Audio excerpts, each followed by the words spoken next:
All right, so we're going to talk about Bruce Lee's Enter the Dragon? Yes, finally. We've been teasing this for weeks.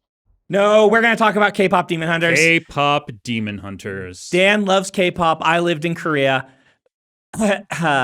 Dan, we have not talked to each other about this. I've purposefully not asked and not told. I think it's time for another patented Dan Wells poops on everyone's happiness. Oh, is it? I did not dislike it, but I didn't love it. It was okay. I gave it a 9. Really? Yep. Wow. Yep. It's like a 5 or a 6. Maybe an 8.5. But like okay. It's good, but it's not great. 5 or a 6? 6. It's 6. A solid 6. Okay. Well, we're gonna have a lot to talk about then. I really thoroughly enjoyed it. Okay. Now, I lived in Korea for 2 years. Mm-hmm. Showing you're gonna get points by giving me some authentic Korea, and they gave me a lot of authentic Korea. What's some authentic Korea that you saw? Kimbap in the opening scene. So for people who, I'm sure most people know, but maybe not, what you would look at and say, oh, that's sushi. In Korea, it's called kimbap. Mm-hmm. It's like a sandwich. It's what you eat. You roll some rice and some things in some seaweed. Seaweed? This is just reminding me that I haven't eaten yet. Yeah, and you eat that, and it's not a delicacy. It's like a ham sandwich. Mm-hmm. And so having your you'll be like, and eat a whole kimbap. Yeah. Like we would do activities where the missionaries get together and bring a sack lunch, you bring kimbap. Okay. Right. Like that's the equivalent of a ham sandwich. So there was that. I mean, the things half in Korean and half in English, it was way more in English than it would be actually there. But every time I got that, the hanyak going and seeing the doctor, anytime we had the least bit of a cough or something, mm-hmm. I was taken to one of those doctors. Yeah. And every time what they gave me, I'm like, what is this? They give you tonics? They give you tonics. Were they in the little foil pouches? I loved that detail that I just had to assume was culture accurate. When they spill the cardboard box full of tonics and it's all those neat little foil packets. So I wasn't there during that era. Okay. I think that probably is a newer thing because it's been quite a while. Mm-hmm. But what we get would be a pouch that we're supposed to make into a tea and eat or something like that, or a tonic that you're supposed to take as a shot. And I'm pretty sure there was usually centipede in it. They like putting centipede in things. Okay. But I didn't usually drink them. But everyone's like, you need to go see one of these guys. So I'm sure I'll come up with more as we go along. Very, very cool Korea references. Well, that I and enjoyed. Absolutely dead-on accurate K-pop references.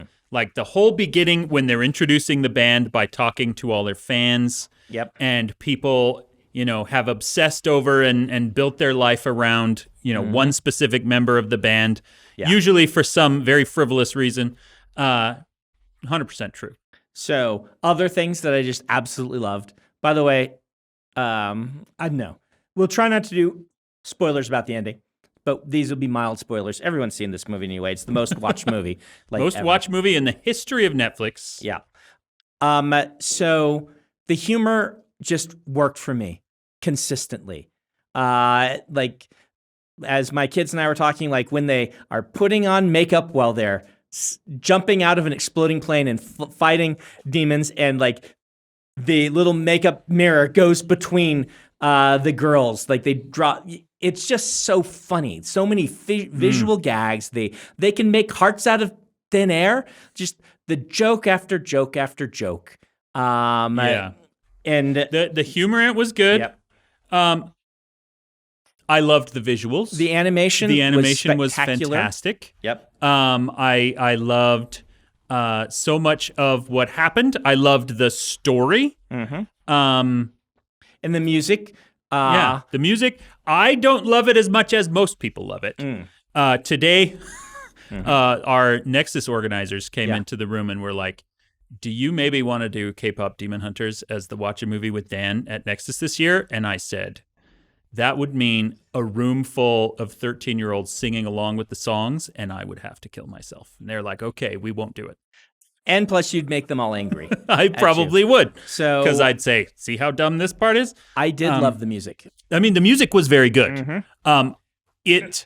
I off the top of my head, I can think of a dozen K-pop songs that I like more. You'll have to send it to me because I have tried repeatedly to get into K-pop, and I can't. This is very American K-pop. Right. And designed, I think, specifically to appeal to Americans. It is the first movie in history and possibly the first album in history to have 4 top 10 hits the same week. Yeah. And that's phenomenal. Like, clearly, most people like the music way more than I do. And I can tell you, you're my resident K-pop expert. Every time, and even after this, I'm like, oh, I'll go listen to other music by the artists who were in this. There's too much hip hop for me. I like some hip hop, but I need epic music. I need epic music that slowly builds to an epic conclusion. And that's what these songs do.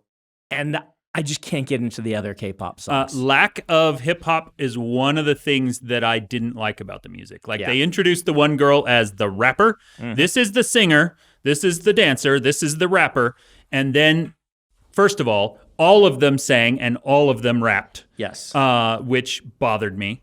But then there's very little rapping in it. There's not the classic kind of K-pop, this is the rap verse that you typically get. Like when League of Legends did KDA, which was their K-pop group formed from League of Legends heroes, they felt very K-pop to me. This felt like American food. You know, it was written by a K-pop artist. Yeah. And performed by K-pop artists. Yeah. The main voice actor was also credited as the writer on 3 of the big songs. I don't know if it's sole writer, but I do think they did some really interesting stuff with the music. So like the song Soda Pop, I didn't love it as a song, but I really loved that the first thing the evil demons come out and sing is a completely shallow song that has no depth to it. We've just seen the girls sing Golden, which is a very emotional song about their own personal journeys. And then the demons are just singing the most bubblegum thing they can. That was very cleverly done.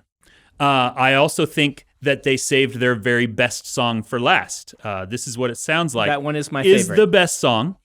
And I was worried they weren't gonna, like, the final song might not be up to snuff. It absolutely was. It was the very best one. It fit perfectly.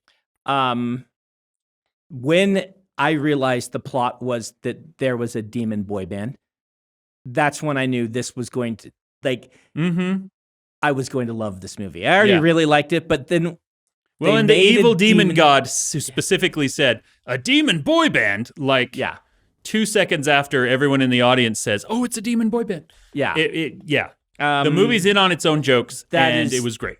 Genius. Really, really genius. So, I mean, I couldn't give it lower than like an 8 or a 9 after just how much. And afterward, I had the opposite reaction of Superman. Like, I walked out of Superman at an 8.5, right? And then it lowered. Because the more I thought about it, this one, it has a major flaw that we'll talk about in spoilers. Okay. I assume it's the same. I have the same one that you have. Probably. And you probably have more. But the more I listened to the song, the more I enjoyed thinking about the characters and things, the more it raised in my estimation. I will say, filmmakers, music is cheating. We're novelists. You cheating cheaters. We can't just tug on your heartstrings with song. It's so cheaty, right? Like, in Superman, all they had to do was play that new score. Even though it's not the John Williams, it evokes it. And I'd be like, oh, it's so cool, right? And this, it's just like, yeah, we have the best score probably of any film that'll come out this year. We're cheating. You're going to love this. So, okay, so let me hit a couple of the things that I didn't like. All right, do we want to go to spoilers now? Yeah. I mean, we've kind of already gone to spoilers. Okay, full on spoilers. First of all, and these are more minor concerns. I really wanted to see more of the other two K-pop girls. There are only two characters in this entire movie that have characters. Rumi and Gina. I disagree with that. They have shallow characters, but we know what they are. They have broad silhouettes that look like characters. But the Mira got a little more than the other girl, whose name I can't... Zoe. Yeah. Zoe is nothing. We know zero about her. I can tell. She's the rapper, right? Yeah. People pleaser who's working so hard to make everyone happy and never takes care of herself. Well, that's because somebody said that to her out loud. And we see it because when one wants to sit on the couch and relax, she wants to do that. When the other one wants to release the song, she wants to do that. Anytime any of the other one says, she jumps in and tries to do what they want to do. I don't see that as people-pleasing demonstration of character. I see that as she is the background person who has no opinions or arc of her own. That I don't think works. Like, I think, again, there's not a lot, they don't have a lot of time for it. But if you're going to have that being the people pleaser and then deliberetely having her make those things is a character. She has one. Well, and then what's Mira's character? She's mean? Yeah. She hides her emotions and her affection behind a gruff exterior. It is a character. Okay. I will change my statement to there's only two characters in this movie. I'll say there's only two good characters in this movie, and then very thin characterizations. Okay. I can accept that. I don't hold it against the movie because plenty of great movies, they don't have time to give you more about any of these characters. Does Princess Leia in the first movie have any depth? More than either of these two girls Does she? does. I think so. I don't think she has a whole lot more depth than maybe a titch more because you just don't have time in a film to do more than generally like 2 character arcs is even stretching for a 90-minute animated film. And they did 2 character arcs. The others have to have some pretty shallow characterization. Otherwise, you're just not going to have a 90-minute animated feature. That is true. And this was an incredibly fast-paced movie, which is actually one of the other problems I had with it. It was more frenetic than I wanted to watch, which is not a problem with the movie. It's my own fault. I mean, I will agree that one of the biggest, like, what keeps it from being a 10? Why is it a 9? Is that there isn't enough time in the film to do what the film deserves to do. That's more of a limitation on the format, but I agree with you on this point. There could have been more on the 2 girls. There was nothing on any of the other men in the boy band. They didn't even have names. Yeah, they let did. alone characters. He could name them. I know both. Adjectives are not names. But that's their names. They're named after their adjectives. Well, Mystery 4 demons, that kind of makes sense. Yeah. Mystery is Mystery's name. But the mentor character got the biggest of the problems because her character arc of don't share, keep it hidden, or her character attribute is directly impactful to the main character, and she's barely on screen, the mentor. She's barely on screen. Yeah. We don't know much about where she came from. They kind of did the whole plot of Frozen in like 2 lines of dialogue. Yeah. And we're supposed to go, oh, okay, that's what's going on. But, I mean, contrast to that, could they have done a better job in 90 minutes? I don't know if they could have. If it's like impossible for them to do a better job, I don't feel like I can deduct them points. Okay. We'll move on to my next point then, which they could have done a better job with, which is especially with Rumi, this was bad. The speaking voice actor did not sound remotely similar to the singing voice actor. Like usually they try to make them kind of the same. I will give you that. Halfway through the movie, I just told myself, it's like Bollywood. Yep. where they don't care, they don't try to match him, and it's just part of the charm, and you just have to live with it. So also something I acknowledged but didn't deduct points for. Yeah. It bothered me. Rumi had this nice high voice and Mira had this beautiful low voice. And then they'd start singing and it was the opposite. And it bugged me every time. How about this? I thought the fight scenes were terrible. Did you? Whoa, wait, what? I didn't think they were terrible. The very first fight scene where they're on the plane and then falling out of the plane was interesting. Yes. They were doing other things in the middle of it, like eating and doing their makeup. The demon designs were all individual and interesting and cool. Yep. Every other fight scene in the show is, here is what the faceless monster looks like this time. There's 100 of them. Slash your weapons around and they will disappear. Like, it was so obviously just one guy drew someone, Mira with her spear, and then some other guy came in later and drew some faceless monsters that scream and evaporate. And I didn't get a good sense of motion. I didn't get a good sense of place. I didn't get anything I want from a martial arts scene or a fight scene. Okay, but the bathhouse. The bathhouse was exactly what I just described. No, because the bathhouse is doing some things. It's supposed to show that if the three aren't together, they will fall. So it's achieved a good plot point. It is showing initial flirtation during the fight where the main one, what's her name? Rumi. Rumi is being pulled away from her friends by this demon. That was going on. Yes. Absolutely. And it was going on in the middle of a very boring fight scene. But that's part of the fight scene. Yes. Yeah, I disagree with you. That counts as part of the fight scene. But the actual fighting, there's no way you can tell me that while these things were going on, the actual fighting was cool or interesting. I will agree with you on that. If you look at something like Last Wish or Spider-Verse, you can make those fight scenes by themselves visually very interesting, and they didn't do that. The fight scenes were also much shorter because they had to save a lot of time for the songs and dance sequence and character stuff. It is not a strength. I don't think it's a weakness. The fighting is as good as the fighting is in every Marvel film, except for the occasional real standout elevator scene. Yeah, but you show me an Asian movie, I am going to be expecting some real martial arts. But it's not Asian. So all the characters are, and the very first thing you started by saying was there's authentic Korea. There is. It's a Korean American film. It's made by a Korean American and things like that. But it's funded by, it's made by Sony, but in America with an American movie studio. American companies. You're absolutely right. I just want to point out to the listeners that every time I raise a concern, you say, okay, but that doesn't count.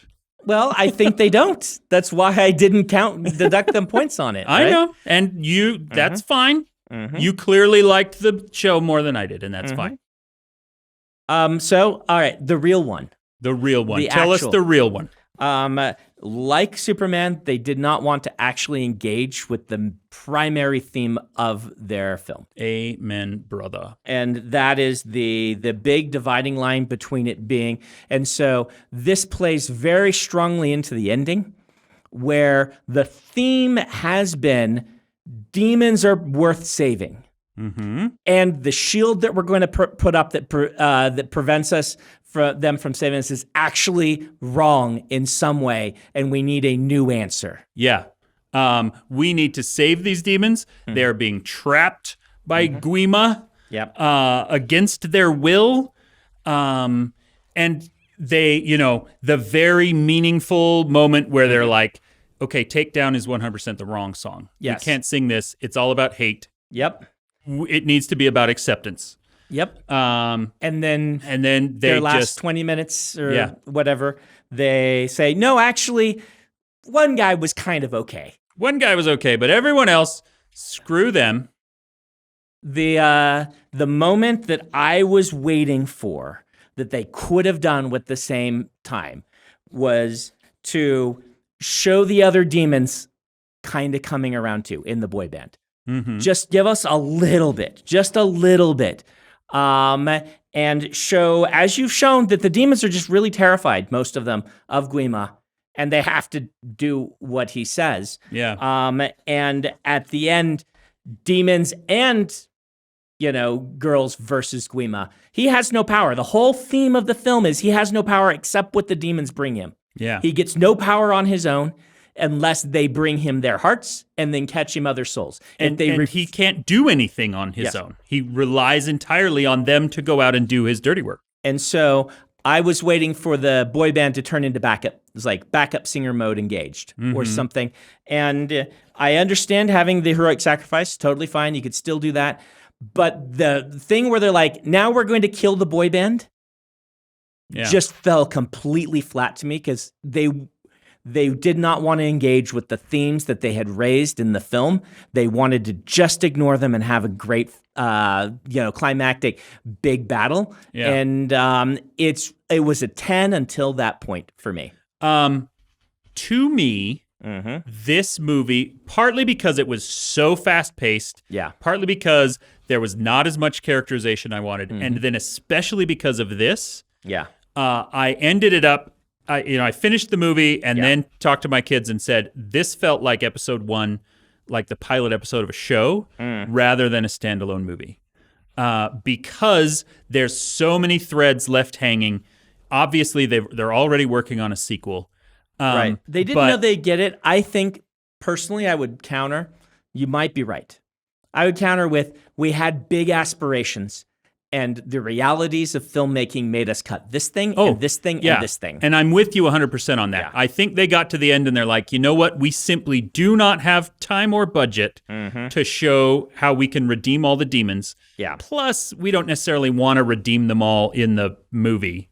Let's leave a door open in case this is a hit. Yeah. And then decided, because there's like 2 of the Saja boys, we never see them die. We get to watch 3 of them die on screen, but there's 2 that they don't show. They could still be around. Well, and they do say in the film that when you kill a demon, it then spends eternity with Guima in torment. Meaning, killing a demon, are they killing them, or are they just sending them back to Guima? Sending them back, to be sent back again, and that we need to lock them away because they are eternally reborn. In which case, the Saja boys might just be there. So I had my issues with it. I did overall enjoy it. Yeah, 6 out of 10 though, huh? I liked it. I was annoyed. Let's be completely upfront and honest. Yeah. My anxiety has been really bad lately. And I may have just been in a bad mood when I watched it, which is why the frenetic pacing specifically rubbed me the wrong way. Mentioning that, but I'm like, that's modern, that's Sony animation. Like, it's no more frenetic than the Lego movies or the Spider-Verse movies or even like Puss in Boots. So which isn't Sony. That might be a big part of why this sat wrong with me. Like, I can see the arguments for like a 7, 7.5.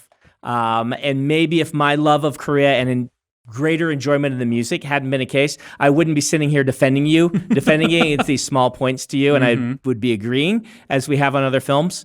But I came out of that film just having had a blast, and I continued to have a blast. I bet I would have enjoyed it more had I watched it with people. Had I not been having a bad anxiety day.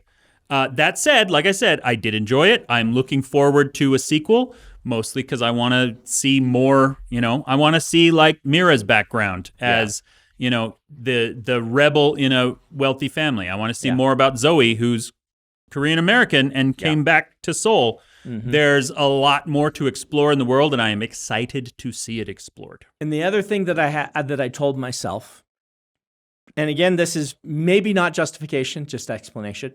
I let it be justification, is this has entered a realm where I'm comparing it to things like Dune and Lord of the Rings and whatnot, in which if they wanted to film for a 3-hour movie, they just could.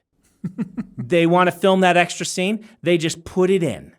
And they eventually have to trim down to 2.5 hours. But if you're in Lord of the Rings, they're like, we'll release a 4-hour version. Yeah. And they didn't get to do any of that. They had to do a fantasy film with all the show, all the songs, like RRR, and they didn't have 4 hours. They had an hour and a half. Yeah. And that awes me that any yeah. animated film can do that. It's worth pointing out this was a movie that Sony started working on, but didn't even trust enough to release themselves. They sold it to Netflix.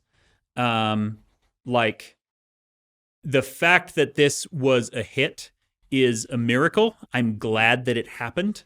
Every time an original story becomes a massive hit like this, I'm always happy. It's not based on anything. It's not adapted from anything. It's the co-director decided this is a story I want to tell and went and told it. And that is awesome. And the fact that it was able to do that in spite of all the weight against it is even more impressive. And that's, when I'm discounting the objections, they're not bad objections. I agreed with all of them, but I also said it's 90 minutes. They're not a big deal. Yeah. If you're going to make this film under these constraints, could you have made it better? There are definitely things they could have. I will definitely grant you, they could have made the action scenes more Spider-Verse or Last Wish style. They could have fixed the ending with the time. But a lot of things they couldn't do. There wasn't time to do them. And I recognize that. I might even raise a 6 to a 7 because you make excellent points. I do want to say at the end, I've heard from so many people that this should have been a theater release. And I want to right now tell you all, no, it should not have been a theater release. This became a massive viral world-conquering hit because any schmuck with Netflix could watch it on their couch or on their phone. The easy access is what made a story not based on anything you're familiar with successful. I've had that same thought. I've wondered. In some ways, it's a shame. On other ways, I don't know. Like, you're depending so much on an audience who might not have otherwise watched it. Yeah. Would I have watched it this soon if I'd heard the buzz? Yes, but I can't guarantee I would have, right? Yeah. So, the whole question of will you drive to a theater and pay $20 and watch this movie? Yeah. Is so much harder of a question than you're bored tonight. Let's see what's on Netflix. So yeah, I would be surprised if the sequel does not go to theaters because it's already a huge hit at this point. It's still Netflix, so it won't. Well, I guess that's true. I'm surprised that Netflix didn't leave it in theaters because, they put it out in theaters longer. It was... Didn't they just do the sing-along days in theaters? That was in August. Yeah. Did they do anything else? Did they have more theater than that? No, but it was, number 1 or number 2 movie in ticket sales. Yep. And then they just pulled it. And just for here, Friday night, Saturday night, come sing along to the songs, and it still won the week at the box office. Yeah. Like, they could have been like, oh, let's just do a full release of this. You've got, 2 weeks to go see this, see the whole film in big screen. I think they would have done well. Yeah. Oh, well. Well, when my... I do the writing retreat in my house every year, right after Nexus. Okay. When that happens this time, we're all going to watch it in the Windrunner. Okay. And maybe seeing it in a group on a huge screen without a panic attack is going to make me love it more. And I did watch it in the Windrunner, so. Yeah. And I did have my family there who all liked the movie a lot and were, enjoying it quite a bit. And that does enhance your enjoyment of a film. Mm-hmm. How's that, Ben?